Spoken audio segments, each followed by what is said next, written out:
You know those memories you have from being really little, like 3 to 5 years old, that you don't know if they're real or they're something you saw on a TV show or that your parents told you or something like that, so you're not really sure if they're real, but you remember them? Well, when I was like 3, I remember sticking a bead up my nose and being like, it's not coming out. I didn't tell anyone. I don't know why, but I didn't tell anyone that I stuck this bead up my nose and forgot about it.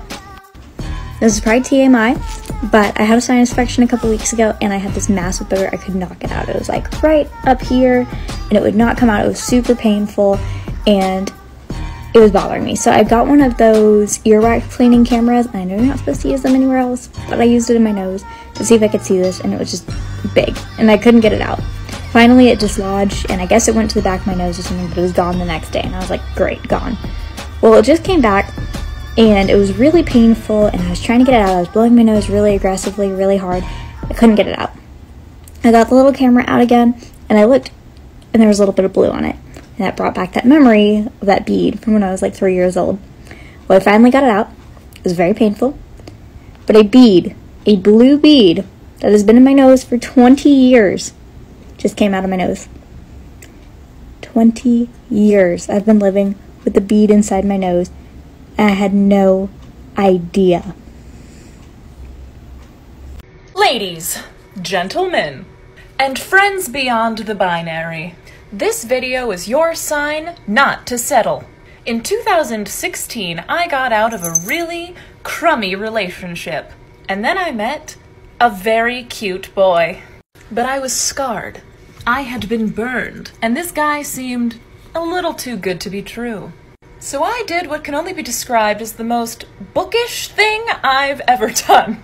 I told him that if he wanted to date me, he had to read my favorite book, which at the time was The Book Thief by Marcus Zusak. Still one of my favorite books, by the way, but I don't think it owns the top title anymore. But that's not all, because he could easily have said that he read the book, and that's it. He could have lied. I needed proof. So I assigned him an essay. That's right. I told him to read my favorite book and then write an essay with the following thesis. Consider Zuzak's use of foreshadowing. By revealing certain character deaths early on, or the outcome of events, does Zuzak make the novel less suspenseful, or more? He did it.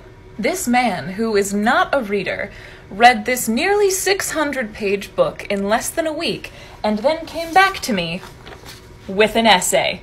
Of course I still have it. Anyway, I married him. Moral of the story, be with someone who's willing to work for you, who is willing to invest time in your interests, who will write an essay on your favorite book just so they can date you. Otherwise, it's not worth it. This is what I mean when I say, I have no filter.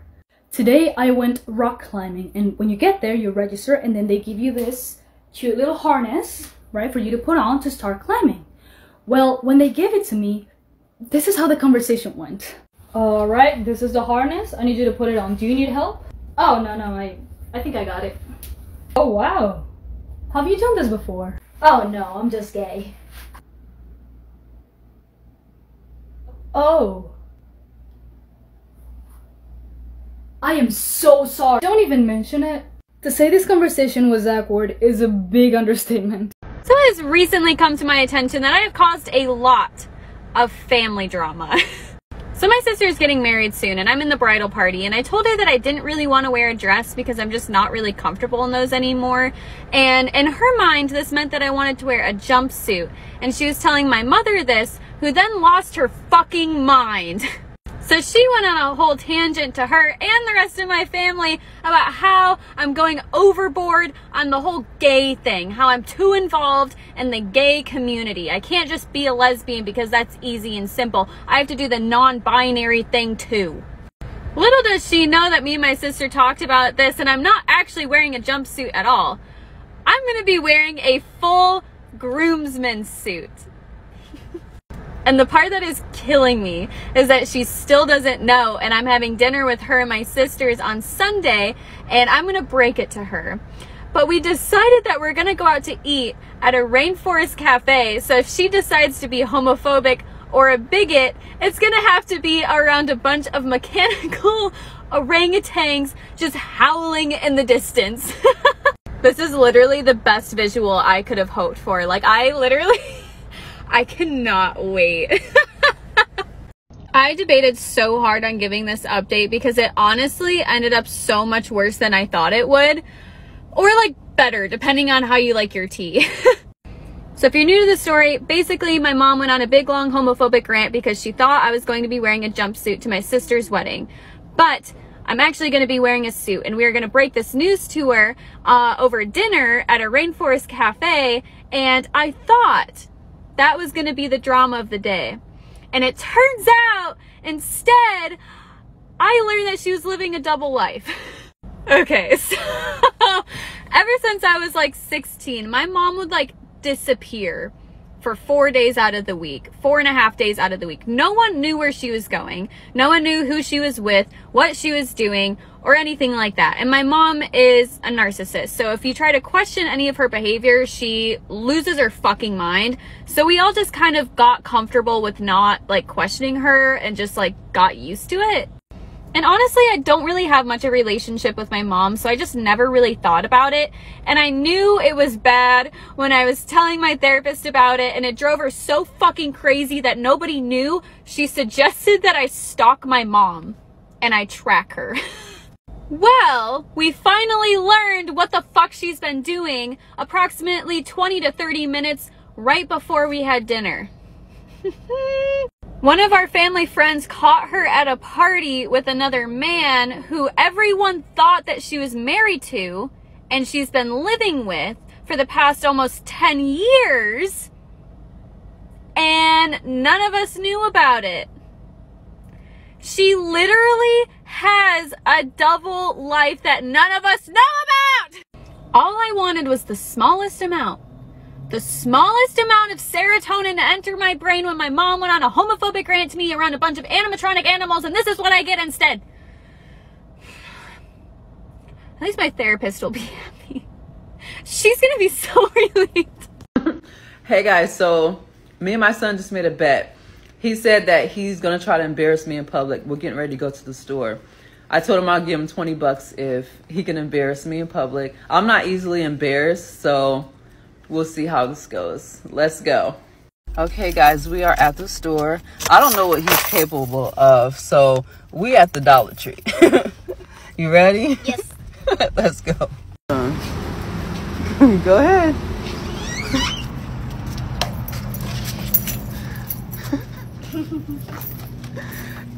You ain't doing nothing. You're not embarrassing me.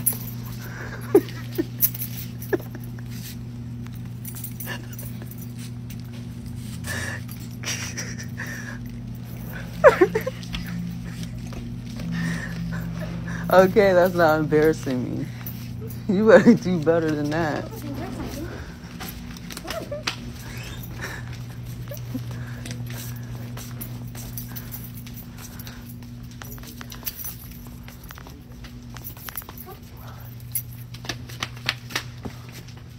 This boy running. Where'd he go?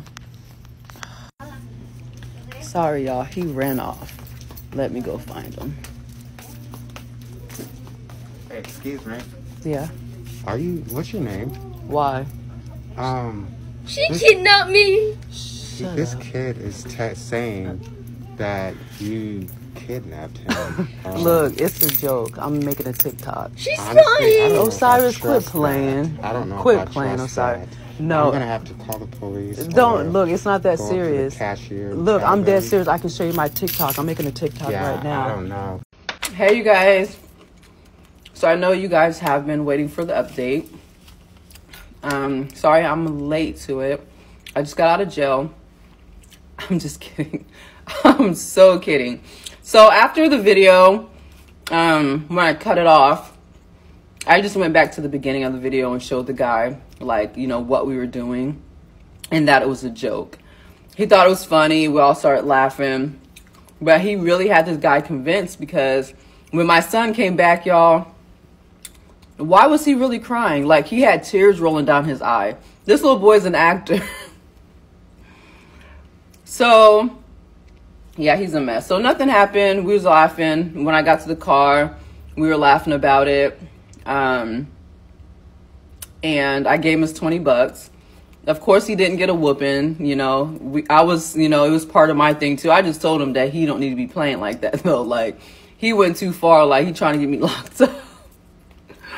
I can't believe he did that. I didn't expect that. When the guy came back, I seen my son walking with him. So when he asked me my name, I was just like, why? You know, because I'm thinking, you know, my son was running because you see how he ran off. So I'm thinking, oh, well, he must have knocked something over. Or I'm thinking, like, what did he do? So when the guy said that, I was like so shocked. I'm like, this little mother. He got me, y'all. He did. He got me good. But we didn't get in trouble. Everybody thought it was funny. There was like a couple of other people like looking off over there trying to see what was going on because he was saying that he was going to call the police and stuff. So yeah, he got me a little bit, y'all, but I still thought it was pretty funny. So I see a lot of, I actually didn't expect that to go viral. And I've been looking like through the posts and the comments and stuff, and I've been cracking up. Y'all are hilarious. But yes, so that's what happened, y'all.